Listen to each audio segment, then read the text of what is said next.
press pause on our special Chan coverage, but in not too long, Ayub Abdikadir will be coming to us with more live when he hosts some of the Harambee Stars players. But let's take a look at what else is making news. And the death toll on Kenyan roads climbed to 85 in less than a month after 5 more people died on Sunday in 2 separate accidents in Nakuru and Bomet counties. Crispin Otieno has those details.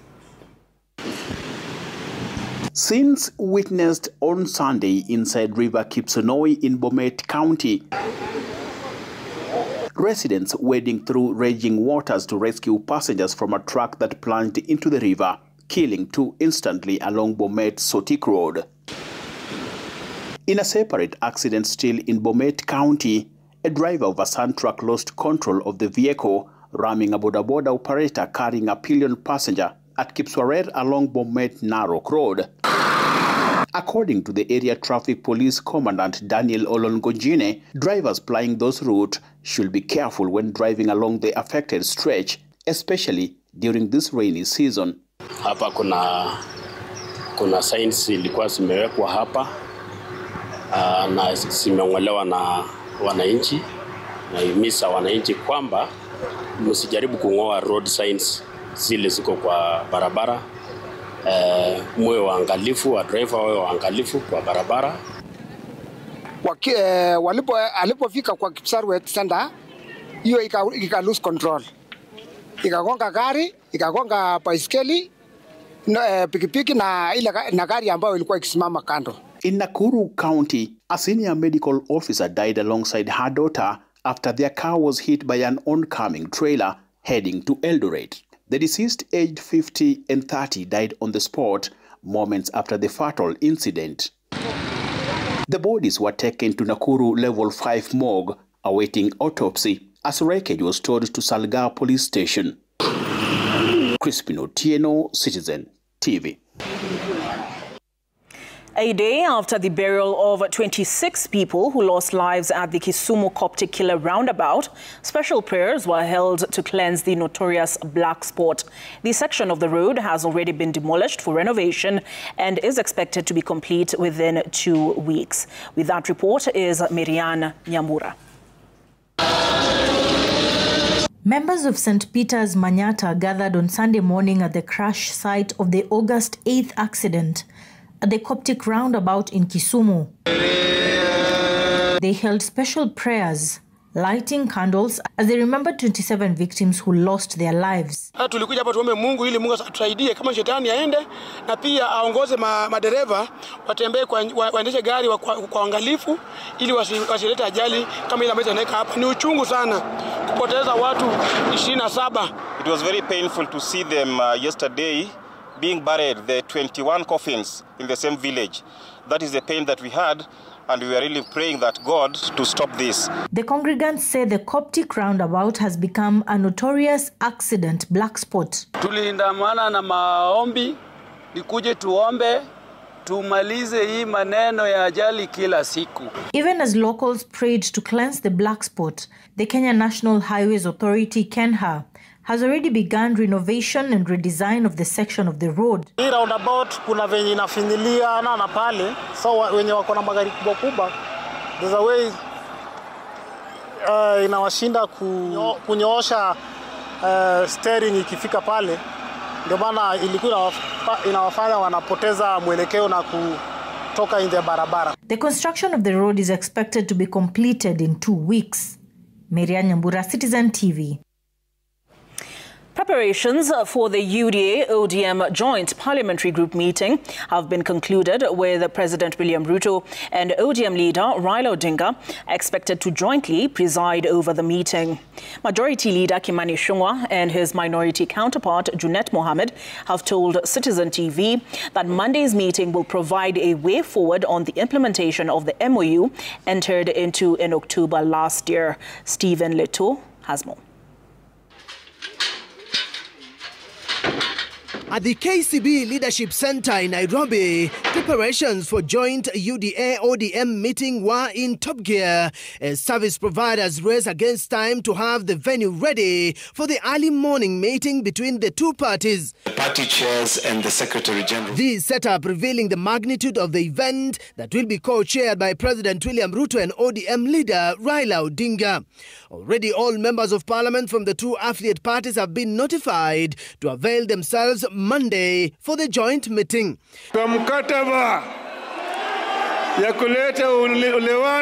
Meeting to be held under the framework of the broad-based government arrangement will discuss strategies to strengthen national unity, implement joint policies, and advance the 10-point memorandum of understanding signed by the two parties. President William Ruto and ODM leader Raila Odinga had last week formed a 5-member committee chaired by ODM former Secretary General Agnes Zani to oversee the implementation of the 10-point agenda and the NADCO report, with the compensation of protest victims also on the agenda. We are going to have a parliamentary group meeting of Kenya Kwanza members of parliament and ODM party on Monday. That will be chaired by yourself and our party leader, Baba Raila Amolo Odinga. And we're going to discuss agendas that are going to take the country forward. The joint PG meeting comes amid several political activities on the table, including pending by-elections that both ODM and the Kenya Kwanza affiliate parties have interest in. Stephen Leto, Citizen TV. Just a quick clarification that the 10-point agenda MOU was entered into in March of this year. Former Cabinet Secretary and Presidential Advisor Moses Kuria has castigated Kenya Kwanza leaders against the advancement of negative ethnicity, warning of the bearing it will have on the stability of the nation. Kuria, at the same time, called on leaders to stop the broad brush painting of the Kikuyu community at the expense of impeached former Deputy President Rigathi Gachagua and instead focus on nation building. Ayub Abdikadir has more. Taking on his former cabinet colleague, the former Gatundu South lawmaker in a social media posting took on mainstream Kenya Kwanza leadership for what he labeled a collective condemnation, stating, yesterday in Balambala, Aden Duale in broad daylight declared that 2027 will be like 2007. The good, the bad, and the ugly, I presume. Kuria, one of President William Ruto's vocal cheerleaders in the run-up to the presidential poll in 2022, in a rather advisory note continued, I call upon all leaders to play back their speeches every evening and do some soul-searching, not because of ourselves, but because of our children. Considered a government insider despite making up the casualties list in the aftermath of the 2024 Gen Z Thunderbolt, and later leaving the catalogue of presidential advisors stationed at State House, Kuria, calling on lawmakers William Kamket and Jackson Mandago, said, from Kamket to Mandago to Aden Duale, some of us have unapologetically said no to returning this country to the politics of negative ethnicity, and equally reject the wholesale condemnation and collective punishment of an entire community. In July, Senator Mandago stated, kama amesahau, idadi ya Wakenya ni zaidi ya milioni 50. So that as you make a lot of noise, usikae kama kuku ametega yai moja na imepanda juu ya nyumba stoka na ni yai huwezi fika gramu mbili. On Saturday in Garissa County, the health CS accused former Deputy President Rigathi Gachagua of sowing seeds of tribalism. The days of entitlement is over. The days of entitlement that one community is more important than any other community is gone. It has gone after the new constitution, after the advent of devolution. In finding a Damascus moment, Kuria, a former advisor, a lawmaker, and Kenya Kwanza insider, has had a tenure dotted with statements that were at odds with the offices he held, often demeaning members of the public. Ayub Abdikadir, Citizen TV. Tonight, we highlight the plight of persons with disabilities in marginalized areas where distance, stigma, and lack of awareness have kept many persons with disabilities like those in Sololo Sub-County, Marsabit County, invisible. As Miriam Nyambura now reports, persons with disabilities in these remote areas are slowly moving from isolation towards recognition and dignity.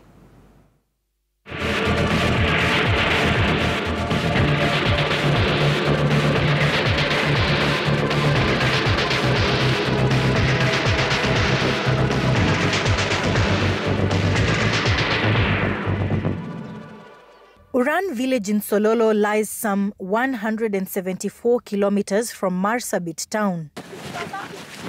Here we meet Rebecca Wako in the company of her firstborn son, Guyo. The 9-year-old was born with a congenital disorder that left him immobilized for 3 years. Today, Guyo still struggles with basic movements. Rebecca shares the challenges of raising a child with disability in a marginalized area. She says it's a lonely, tough journey. There's no one else who can help me care for him. If the child is able to wake up today, he might not be able to do so tomorrow. Right now, when he tries to get up, he falls. And then he must be taken to hospital. And that costs a lot of money. Rebecca eventually learned about disability registration certificates and how acquiring one for her son would unlock access to crucial services. For her, that knowledge is a game changer. He has now obtained the certificate and will receive support. He is not in a special school. He should be in pre-primary 1. But because he cannot walk, he attends an ordinary school. Throughout all these years, I have no knowledge of existence of those certificates, and I have never received any assistance. A few kilometers from Rebecca's home, Kalicha Wako Sora, now in his 70s, lives here. Kalicha is paraplegic. He has lived with this condition for 13 years now. Kalicha says he lives a largely invisible life, isolated, since illness struck. I used to be a farmer with a 4-acre farm in this area. Every month, I would sell cattle and goats. Now, I just sit around with no work to do. Until recently, he had never heard of a disability registration certificate, the importance of having the document, and the associated rights including access to cash transfers and tax exemptions. Life took a dramatic turn since he became unwell. I can't get up and move from here anymore. I'm no longer able to do the work I used to do. I spend the whole day from morning until evening just sitting, and then I go straight to bed. According to Marsabit County Director of Social Services, registration for persons with disabilities remains a challenge in the region, hindering persons with disabilities from reaping the benefits stipulated in the Disabilities Act. Literacy level is also very high. So this is also hindering accessibility of information. They give priorities to those who are able, and these vulnerable groups are being hidden in homes. Out of 95 assessed in one campaign, in Uran village, only 84 completed the process, most of whom are in their old age. Many others remain unreachable, unregistered, and bedridden, some still facing stigma. For you to register as a person with disability and to access the certificate, you have to go to Marsabit, which is close to over 350 kilometers from here, to register through the Huduma centers. If not, you have to incur expense by going to a cyber, which the closest is either Sololo or Moyale town. At the Moyale Sub-County Hospital, the management admits that there's an information gap that is hindering the registration of persons with disability in the region. If we keep on getting donors who will assist in doing mass registration, it will be easy. Because when they see that you have that will to approach them even at the ground, they now see the importance of registration.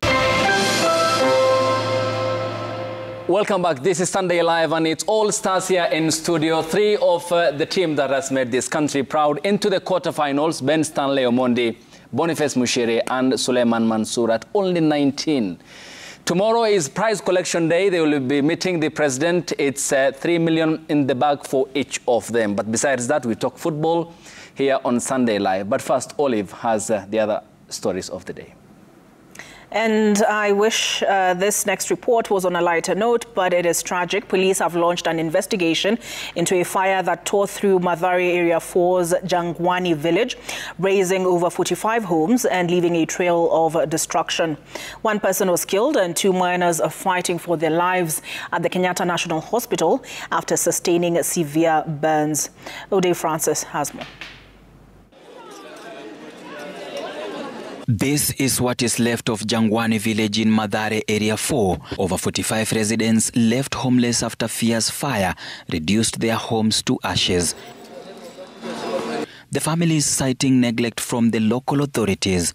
Tumekaa hapa since tuchomekewe siku 4 saa hii nje. Hatujaona mtu yeyote anakuja kutusaidia. Vijana wetu wanateseka hapa. Kama mtu ameshinda hapa na hajakula, mbona kose kuenda kupiga mtu ngeta pala pande kuja kukula juu ameshinda njaa na analala kwa baridi. Na viongozi wetu wamepotea. Nyumba yenye ime totally burned ni nyumba 51. But tuko na mazi zingine zenye zimeharibika. Zimefika nyumba 89. As the investigations continue to piece together witness accounts and physical evidence to determine the cause of the fire, the community, besides the destruction, is also mourning the loss of one of its own and prays for the survival of 2 children, aged 5 and 2.5 years, who are fighting for their lives at Kenyatta National Hospital. The minors Gabriel Muwo Mulinge and Daniel Mumo are currently admitted at the intensive care unit, battling life-threatening injuries. The children's mother, Joyce Mawea Mulinge, recounts the harrowing moments that led to the tragedy. Nilimuuliza moto itoka wapi, akaniambia alistukia tu moto imejaa kwa nyumba. Akakuoni hata mlango akamwacha akufia hapo. Ode Francis, Citizen TV, Nairobi. Poor babies. Ahead of former Deputy President Rigathi Gachagwa's return to the country, his successor, Kithure Kindiki, is tonight rallying his Mount Kenya backyard to reject the former Deputy President and his ideologies he termed as backward. Kindiki, who was on an empowerment drive in Laikipia West, has accused his predecessor of being hell-bent on overthrowing the current administration through violence. You'll hear more now from Kamau Mwangi, who reports that Kindiki wants Gachagua to compete on policies. Kinamba in Laikipia West, Laikipia County, played host to Deputy President Kithure Kindiki, where he led his now famous Economic Empowerment Forum. It is in this backyard, ahead of DCP leader Rigathi Gachagwa's return to the country, that the second-in-command has rallied his Mount Kenya region to reject his predecessor's style of politics. Watu wasituletee siasa ngeni hapa ya vita. Sisi zote ni jamii moja, ni taifa moja, tukae kwa amani, tushindane mambo ya siasa, mwenye atapata, tumsupport, mwenye atakosa, angoje, Mungu atamsaidia siku ingine. While laying blame for the recently witnessed chaos and destruction of businesses in central Kenya, squarely at Gachagwa's doorstep, Kindiki has challenged him to borrow a leaf from leadership styles of late Presidents Jomo Kenyatta and Mwai Kibaki, who he says rose to power, for having alternative solutions to challenges ailing the country then. Lakini sio kujilazimisha kwa nguvu na vita na kuleta mvurugano wa wananchi wenyewe kwa wenyewe, ati mrengo huu, mrengo ule. Kwani siasa ni uadui. And I want to say we will not allow people who want to assume power through violence and terrorizing citizens. And to further deal with the banditry menace at the Laikipia border, Kindiki has announced government's plan to build more schools in the area after KDF finished the rehabilitation of 10 schools and scores of learners reported back. Si usalama ukiwa mzuri tunakuwa tu tap. Wale wanasema sijui nini, hawatuambii sababu. Kwa sababu sisi tunajua kulikuwa na shida ya usalama, sasa imesuluhishwa. Tunajua mashule yetu ilikuwa imeharibika, sasa inajengwa. Hiyo ndio tunaita tutam. Kamau Mwangi, Citizen TV. In a country where thousands of women die every year from childbirth complications, one rural hospital in Makueni County is quietly achieving something remarkable. At Kibwezi Sub-County Hospital, more than 1,700 women safely delivered in the hospital last year, and not a single mother was lost. The answer lies in a simple innovation, a heat-stable drug that works without refrigeration and calibrated drapes. Specialized tools that help measure blood loss during childbirth that guides healthcare workers to know exactly when a mother is bleeding too much. Our reporter, Emily Chabet, was in Makueni County and brings us a story of a smart solution to a problem that affects the most vulnerable in their vulnerable state. Across Kenya, postpartum hemorrhage or excessive bleeding after childbirth is the #1 killer of mothers, with medical experts terming it a serious medical condition that claims thousands of mothers annually in the country. Professor Moses Obimbo Midadi, the chairman of the Department of Human Anatomy Medical Physiology at the University of Nairobi and the lead End Postpartum Hemorrhage Initiative, paints a grim picture. About 3,000 women in this country die every year. That's about 10 women per day because of bleeding as a result of giving birth. And if you have to compare this figure, 3,000 women dying is like having 50 airplanes crashing and every passenger in that plane dying. Postpartum hemorrhage occurs when a woman who gave birth vaginally loses more than 500 milliliters of blood, or when a mother who delivered through cesarean section loses 1,000 milliliters of blood or more within 24 hours of delivery. The uterus of a healthy woman of reproductive age is the size of a fist, but during pregnancy, it grows to the size of a basketball. Failure to contract back to the normal size after delivery is the main cause of excessive bleeding, though there are other causes. For some women, the bleeding is a secondary sequel from low blood throughout the pregnancy. In fact, that's really the commonest cause. She was anemic, and then at the time of birth, she can't form blood clots. Some of the uterotonics or medications used to make sure that the uterus contracts back to its normal size and prevents excessive bleeding are oxytocin and heat-stable carbetocin, which is a new molecule. Oxytocin, which until recently was the preferred drug, requires an unbroken cold chain to maintain a temperature of 2 to 8 degrees Celsius, making it difficult to achieve for healthcare facilities without reliable electricity or those that have no power connection at all. At the Kibwezi Sub-County Hospital in Makueni County, one simple change has saved hundreds of lives. Here, healthcare workers are not just delivering babies. They are delivering a new standard in maternal care, with tools designed for tough rural realities. The use of heat-stable drug called carbetocin, which was listed in 2019 by the World Health Organization as an essential medicine for prevention of excessive bleeding after childbirth, has been termed as a game changer.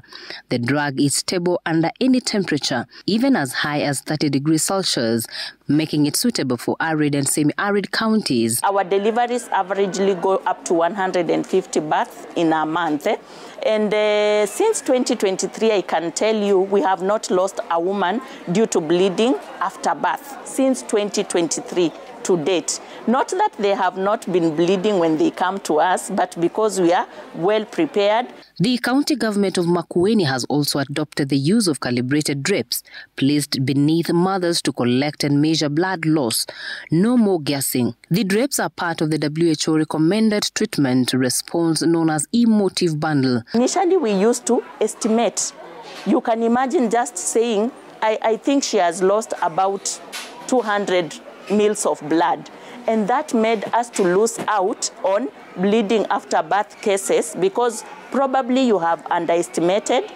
Makueni County is one of the counties that the government used for piloting the program through partners. Other counties involved were Nairobi, Nakuru, Kakamega, Kilifi, Migori, Kisumu, and Garissa. A drug like heat-stable carbetocin has come in strongly to manage the issue of the uterus not becoming firm. And let me tell you, 70% of bleeding after birth cases occur due to the failure of the uterus to be firm. So once with this drug, you have already sorted the torn issue. When we began using this drug, the people who really supported it were not even healthcare workers. It started with the casual workers, the cleaners, because every time you issue this drug, there is very little bleeding. And so they used to struggle to clean a lot of bleeding. Now they are not cleaning that amount of blood. And so as a result, they ended up calling it kausha. According to Dr. Havim Bidhi, the Chief Officer of Health in Makueni County, some facilities across the country are yet to adopt the new drug due to fear of the unknown. Personally, I've used the hitstabocabetose in so many patients and I've really not had any issues. But some of the side effects that have been listed include, a bit of nausea, headache, some patients get flushing, some patients feel like the blood pressure is dropping, but they're not really common.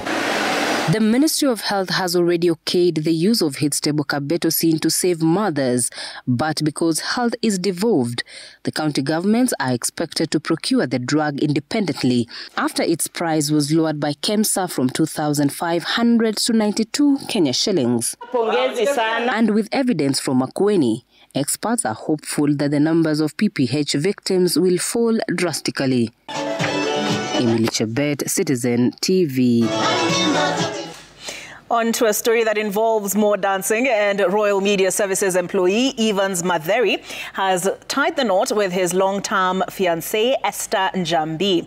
Matheri from Logistics exchanged vows with the love of his life in a colorful wedding ceremony held at the ACK St. Stephen Gatwikira Church in Kiamba.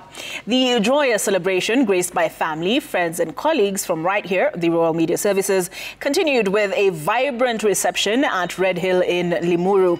We extend our warmest congratulations to Evan and Esther as they embark on this beautiful journey together.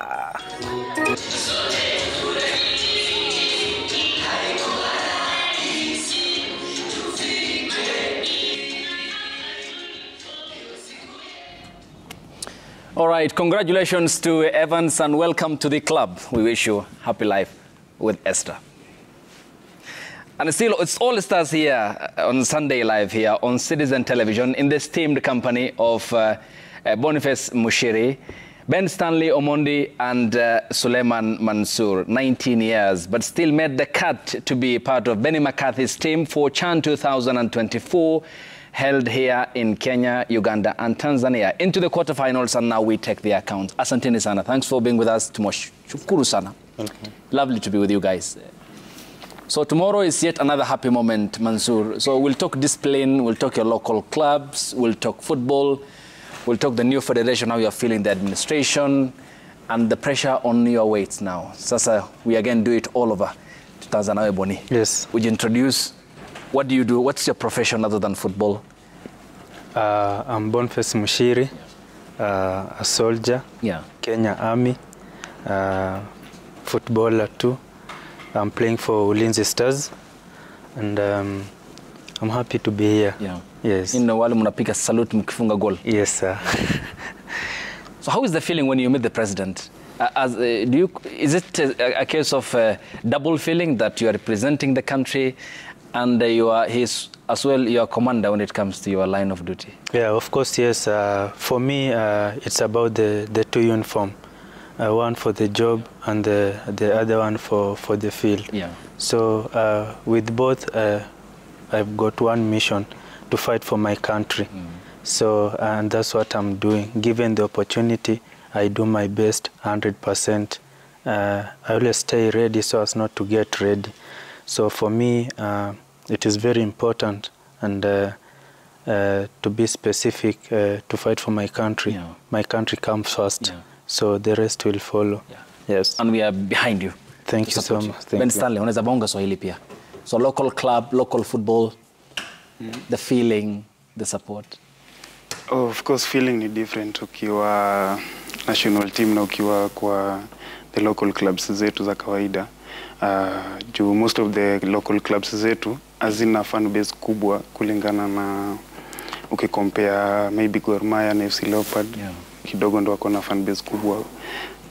But national team unajua ni every Kenyan, every fan wa local clubs wanakuja kusupport one country and one team, so the fan base ni motivation kubwa kwetu, and I think hao ndio wametusukuma mpaka mahali tumefika sasa. Yeah.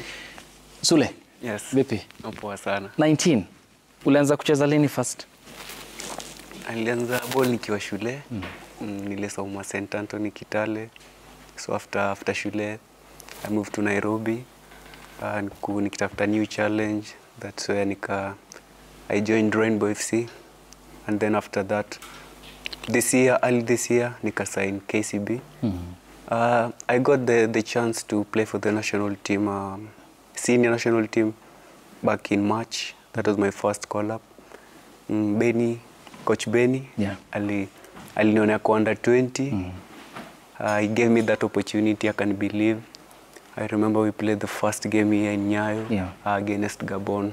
Unlucky we didn't win, but that was my first time playing for the national team. Then here is another chance. Nikapata tena call up, so I had to show that I deserve it. So I pushed hard.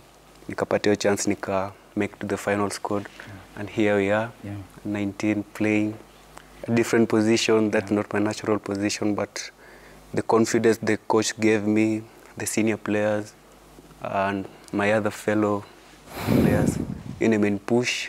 So, and vile tu watu wanasema for the flag, nimekuwa na push harder, representing the country kwa uwezo wangu wote. So when you made the final list, wakati umecheck your list, how was the feeling? I think that's the best feeling, representing the country. I think wachezaji wengi wana dream kukua kwa hii stage yenye tuko saizi, and mimi na thank God kwa hiyo opportunity amenipea. Si rahisi ya. Yeah. Bonnie, yes. How much has the money factor contributed to this success so far? I mean, venye sasa naweza sema our president anajua kumotivate. Mchezaji ni motivation tu. Unaona. Na ime play role kubwa sana. Ukiona, unajua hiyo ni life changing. Kwa maklub zetu bonus ifikagi hivyo. Utapata labda ni 10k, after every game umewin mnapewa 10k. But hii bro, 1 million 90 minutes. So utakufia kwa hiyo uwanja.